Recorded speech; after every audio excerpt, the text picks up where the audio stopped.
হচ্ছে চাওয়া পাওয়ার সময়। তো ডাকার মধ্যে আমাদের ভাগ আছে আর ভয়ের মতো ভাগ আছে। একজন নামাজ পড়তে গিয়ে দোয়া করে কান্না করে, আল্লাহ আমার জীবনের গুনাহ খাতাগুলো মাফ করে দাও। এইটা হচ্ছে আল্লাহকে ভয় করে আল্লাহর কাছে দোয়া করা, আল্লাহর কাছে আত্মসমর্পণ করে দেওয়া। আর একজন চুরি করতে গিয়েও আল্লাহকে স্মরণ করে যে আল্লাহ আমি যেন ধরা না পড়ি। চুরি করার শরীয়ত মতে হচ্ছে হারাম।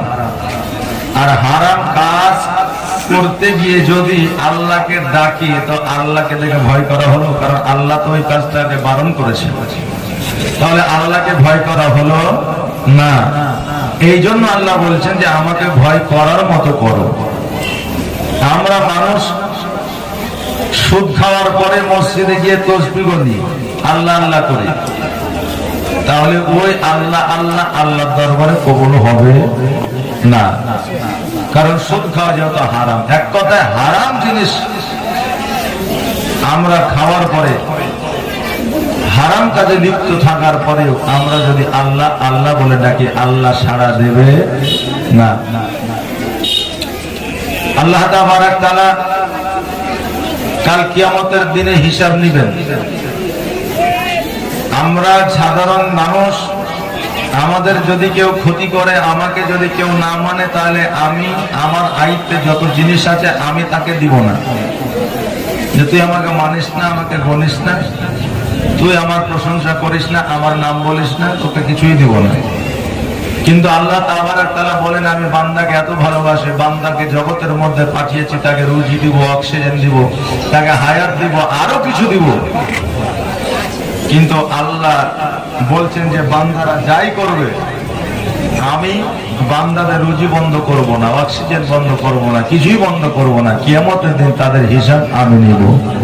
বেরাদার, তাই আল্লাহকে দেখে ভয় করতে হবে, ভয় করার মতো করে ভয় করতে হবে, যাতে আল্লাহকে দেখে আমরা ভয় করলে আল্লাহ খুশি হয়। জোরে বলেন সুবহানাল্লাহ।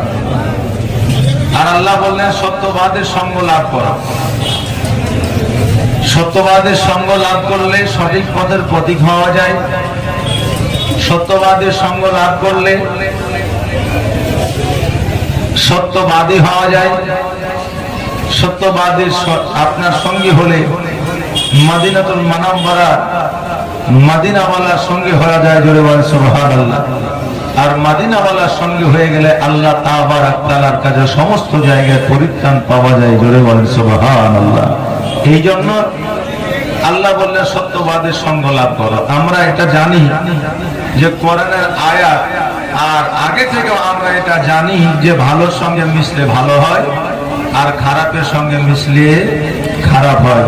এই জন্য আমাদের সন্তানদের আমরা বলি যে ভালোর সঙ্গে মিশো, খারাপের সঙ্গে নয়, কারণ ভালোর সঙ্গে মিশলে ভালো হওয়া যায়। এই জন্য আল্লাহ তাবারক তাআলা বলেন সত্যবাদীর সঙ্গ লাভ করো। সত্যবাদীর সঙ্গে লাভ করলে কাল কিয়ামতের দিনে পরিত্রাণ পাওয়া যায়। জোরে বলেন সুবহানাল্লাহ।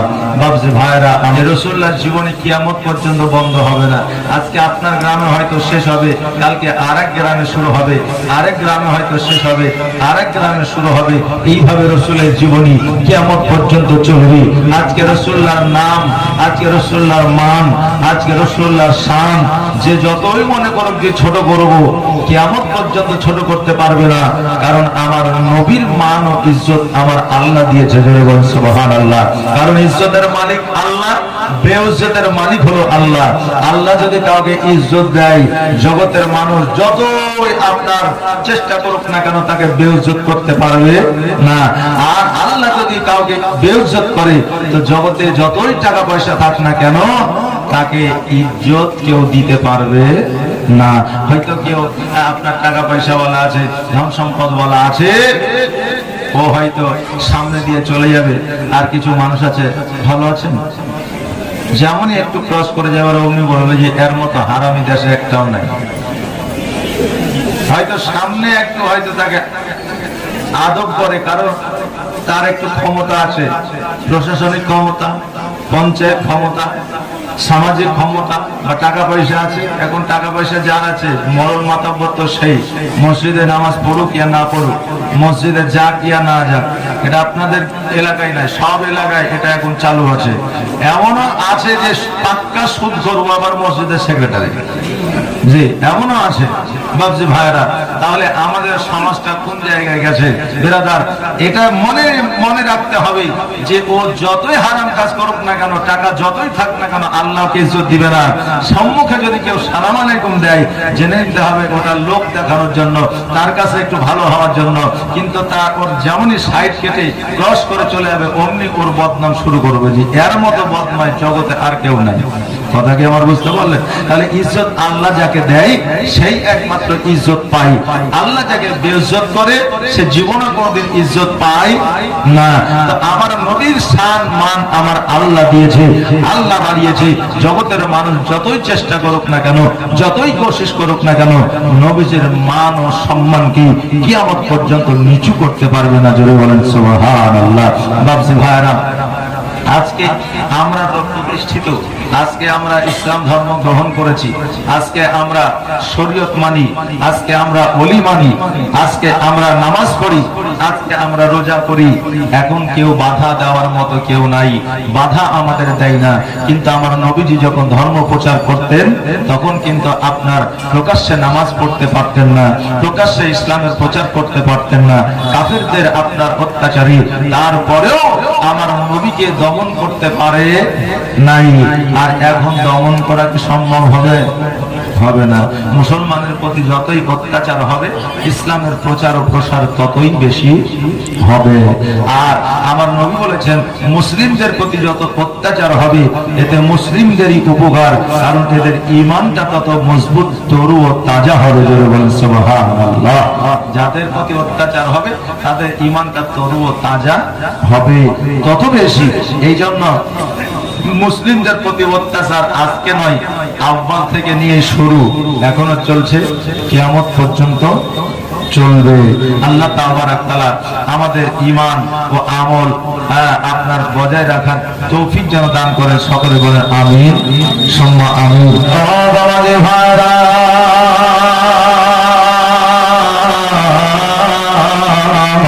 আগামীকালকে ছেড়ে দিয়েছিলাম আমার নবী পাক সাল্লাল্লাহু তাআলা আলাইহি ওয়াসাল্লাম। সবার আব্বা এসে সকল সন্তানকে কোলে উঠায়া সবার আব্বা বাড়িতে নিয়ে যায়, কিন্তু আমার আব্বা আমাকে একদিনও কোলে উঠায় না, আমার আব্বা একদিনও আমাকে কোলে নেয় না। মা আমিনা বলল, বেটা রে, তোমার আব্বা মাকামে, তোমার আব্বা বাণিজ্যে গিয়েছে, এখনো পর্যন্ত ফিরে না, যতদিন ফিরবে তোমাকে কোলে নিবে, এটা তোমার আব্বা পায় না। নবী আমার বললেন, আজকে আমার আব্বা আমাকে কি ভালোবাসে না, আমার আব্বা আমাকে কি মহব্বত করে না, আমার আব্বা আমাকে কি করে নিতে চাই না গো মা, আমার আব্বা আমাকে একবার দেখার জন্য আজও পর্যন্ত আসলো না। আমিনা রাদিয়াল্লাহু তাআলা আনহা আমার দয়ার নবী, মায়ার নবী সাল্লাল্লাহু তাআলা আলাইহি ওয়াসাল্লামকে বুঝালেন, আমার নবীজিকে যেন একটু সান্ত্বনা দিলেন। নবী আমার সান্ত্বনা দিলেন, নবী আমার বুঝে গেলেন মায়ের কথা কোন সন্তানে না শুনে রে বাবা। আমার নবী পাক সাল্লাল্লাহু তাআলা আলাইহি ওয়াসাল্লাম মায়ের কথা বুঝে নেওয়ার পরে আমার নবীজি আবার পুনরায় খেলাধুলা করতে আরম্ভ করলেন। সকালবেলা চলে যায় খেলাধুলার জন্য, পরে আপনার সন্ধ্যাবেলায় আবার ফিরে আসে। আর প্রত্যেকদিন দেখতে পায় সন্ধ্যাবেলায় কারো না কারো আব্বা এসে কোনো সন্তানকে নিয়ে যায়। এই দৃশ্যটা যখন আমার নবীজি দেখে, তখন আমার নবীজির কলিজা যেন ফেটে যায়। আহারে, এই জন্য আমার নবী পাক সাল্লাল্লাহু তাআলা আলাইহি ওয়াসাল্লাম বলেছেন, তোমার নিজের সন্তান যদি থাকে, কোন ইতিমের সম্মুখে তোমার সন্তানকে আদর করবে না, কোন ইতিমের সম্মুখে তোমার সন্তানকে মিষ্টি খাওয়াইবে না, কোন ইতিমের সম্মুখে তোমার সন্তানকে চুম্বন করবে না, কোন ইতিমের সঙ্গে ইতিমের সামনে তুমি তোমার সন্তানকে কোলে নিবে না, ইতিমের সম্মুখে তোমার সন্তানকে অধিক ভালোবাসা দিবে না। কারণ ওই ভালোবাসাটা যখন তোমার সন্তানের প্রতি ওই ইতিম যখন দেখবে, সে বড় আফসোস করবে, তার বুকে জ্বালা যন্ত্রণা শুরু হবে, আল্লাহর দরবারে নালিশ করবে। এই জন্য নিজের সন্তানকে ইতিমের সম্মুখে আদর করবে না। আমার নবীজি এটা বলেছেন, তোমার সন্তানের জন্য যদি তুমি খাবার নিয়ে যাও, ঢেকে নিয়ে যাবে, ব্যাগের মধ্যে পুরে নিয়ে যাবে, যাতে কোনো বাচ্চা যেন দেখতে না পায়। কারণ রাস্তার ধারে বাচ্চারা খেলবে। অনেক বাচ্চার বাবা কলকাতায় কাজ করে, অনেক বাচ্চার বাবা মুম্বাইয়ে কাজ করে, অনেক বাচ্চার বাবা দিল্লিতে চাকরি করে, 1 বছর 6 মাস বাড়িতে আসতে পারে না। আর তোমার সন্তানের জন্য যখন খোলা বাজার থেকে খোলা জায়গায় যখন খাবার নিয়ে যাবে, তার মনে একটা আফসোস হবে যে আমার আব্বা থাকলেও আমার জন্য এইভাবে খাবার নিয়ে আসতো। এই জন্য খাবার নিয়ে আসলে ঢেকে নিয়ে আসবে। আর এখন কিছু মানুষ যখন আপনার কাজে কর্মে থেকে আসে, তখন সব জিনিস ভালো ব্যাগের মধ্যে ঢুকানো হয়, কিন্তু মিষ্টির প্যাকেটটা সাদা প্লাস্টিকে নিয়ে দেখাতে দেখাতে বাড়ির দিকে যায়। এইরকম কিছু লোক আমাদের আছে না? নাই আছে। আমি বলবো বাবারে, এইরকম প্যাকেট দেখাইয়া বাড়ি নিয়ে আসবে না। কারণ রাস্তার ধারে কত ইতিম থাকবে, গাড়ির ওপরে কত বাপারা সন্তান থাকবে, তারা যখন দেখবে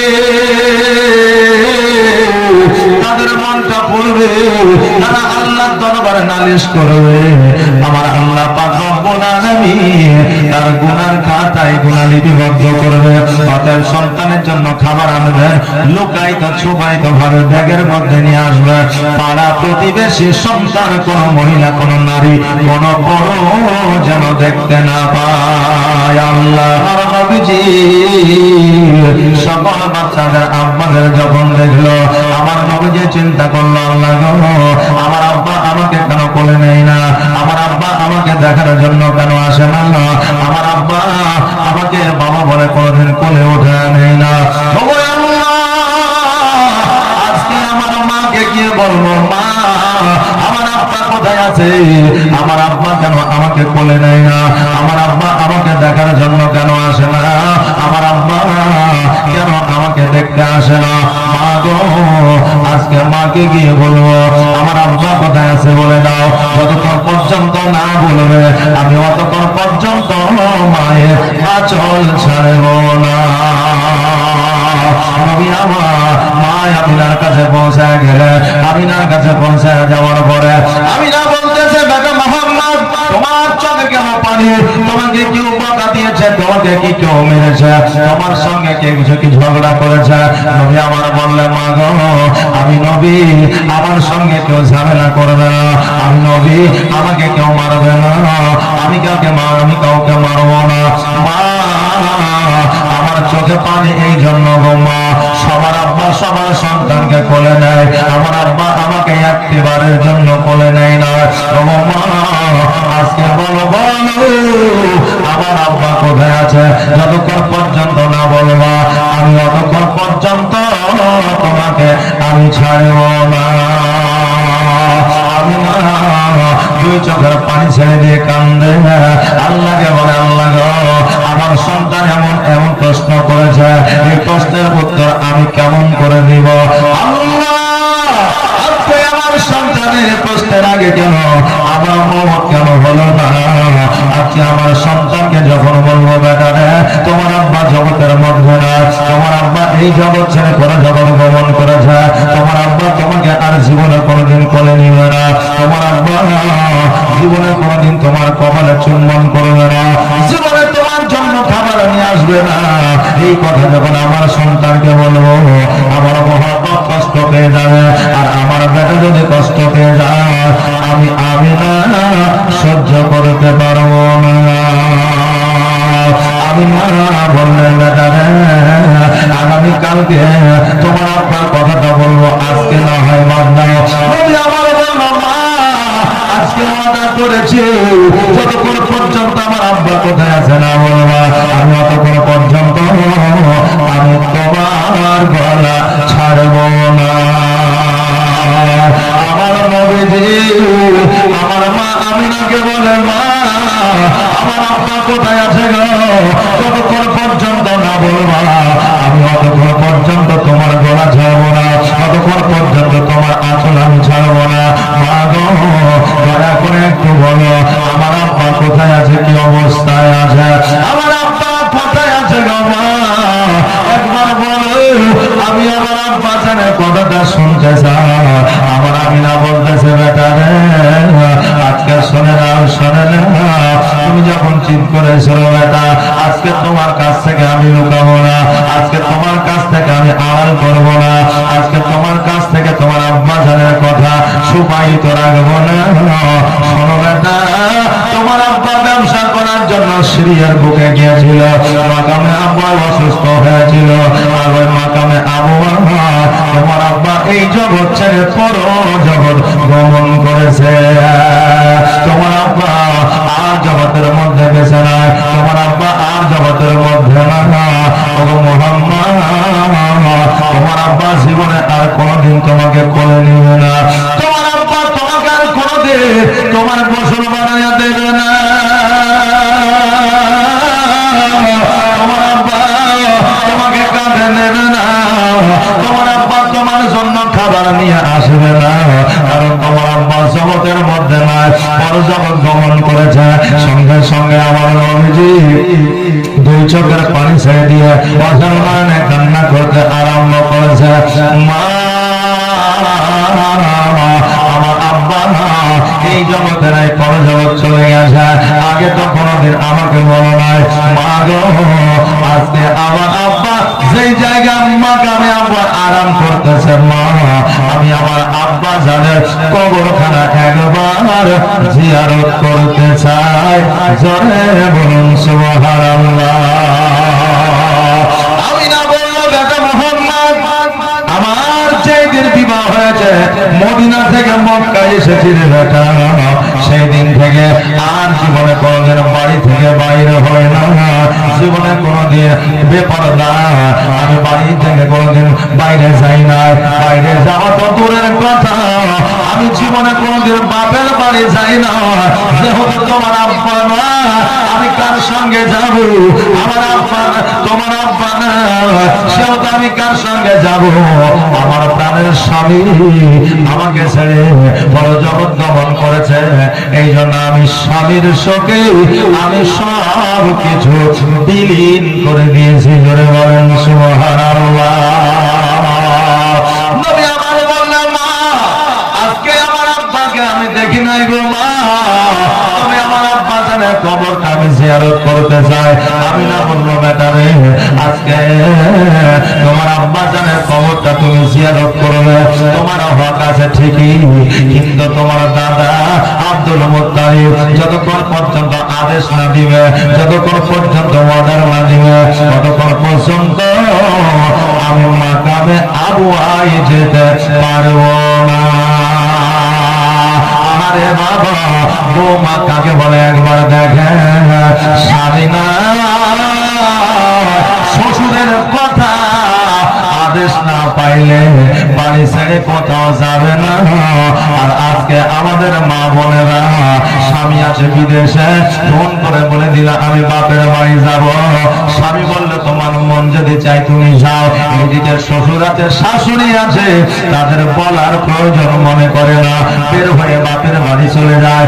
আব্বার ছেলেকে ফোন করে বেটারে বৌমা বাড়ি থেকে গেছে এখনো বাড়ি আসে নাই, ছেলে বলছে আব্বা তোমার বৌমা তার বাপের বাড়ি গেছে।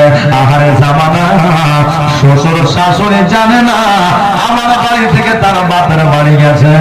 ওই আমার মা বোনেরা তোমার মা তোমার বাপ যেমন তোমার শ্রদ্ধেয়, তোমার শ্বশুর শাশুড়িও তোমার তেমন শ্রদ্ধেয় গুরুজন।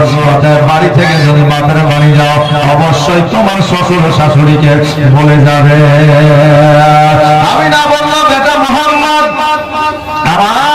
যখন আব্বা আব্দুল মুত্তালিব যতক্ষণ পর্যন্ত আদেশ না দিবে, যতক্ষণ পর্যন্ত অর্ডার না দিবে, ততক্ষণ পর্যন্ত আমি যাইতে পারবো না।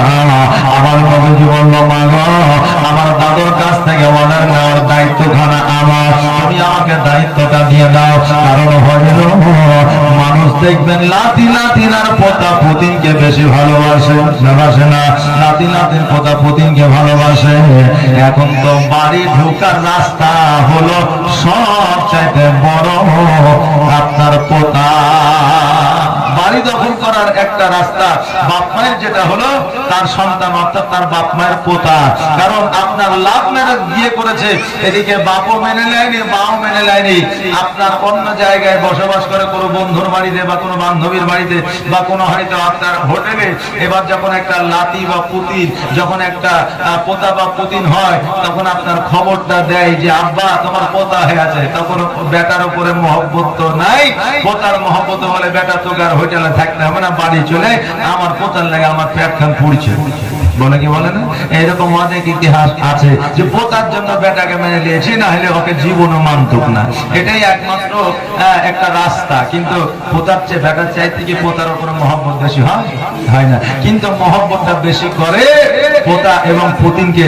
কারণ মহব্বত পোতা পুতিনকে করা হচ্ছে আমার নবীর সুন্নাত। ধরে বলে সুবহানাল্লাহ। ও বাবা আমার নবীজি বললেন, মা গো, আমি আমার এই অর্ডার নেওয়ার দায়িত্বখানা আমাকে দিয়ে দাও। এবার আব্দুল মুত্তালিবের কাছে আমার দয়ার নবী, মায়ার নবী সাল্লাল্লাহু তাআলা আলাইহি ওয়াসাল্লাম গেলেন। যাওয়ার পরে বলে, দাদা আমার মা আমাকে সব বলেছে, আমি সব কথা শুনেছি গো দাদা।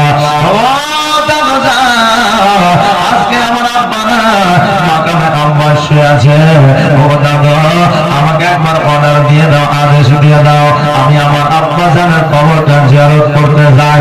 আব্দুল মুত্তালিব বলে, কে কে যাবে? বলে আমার মা যাবে আর আমি যাব। আমার আব্দুল মুত্তালিব বলল, শোনো রে মুহাম্মদ, যেই দিন থেকে বিবাহ হয়েছে সেই দিন থেকে তোমার মা কোথাও যায় না। আজকে তুমি যখন বলেছো নিয়ে যাব, আমি বাধা দিব না, বারণ করব না। যাও যাও, তোমার মাকে নিয়ে মাকামে আবহাওয়ায় যাও। কিন্তু আমার একটা কথা শুনে নাও রে ভাই, কথাটা হলো তোমার মায়ের সঙ্গে তোমার সঙ্গে আমি একজন দাসীকে দিলাম, ওই দাসীকে সঙ্গে করে নিয়ে যাও, যাতে তোমাদের কোনো অসুবিধা না হয়। কবি আমার বললেন, ঠিক আছে দাদু। এবার বাড়িতে গেলেন, বাড়িতে যাওয়ার পরে মা আমিনাকে বললেন, মা গো, আমার দাদু অর্ডার দিয়েছে, আদেশ দিয়েছে, আগামী কালকে আমরা মাকামে আবহাওয়া রওনা হয়ে যাব।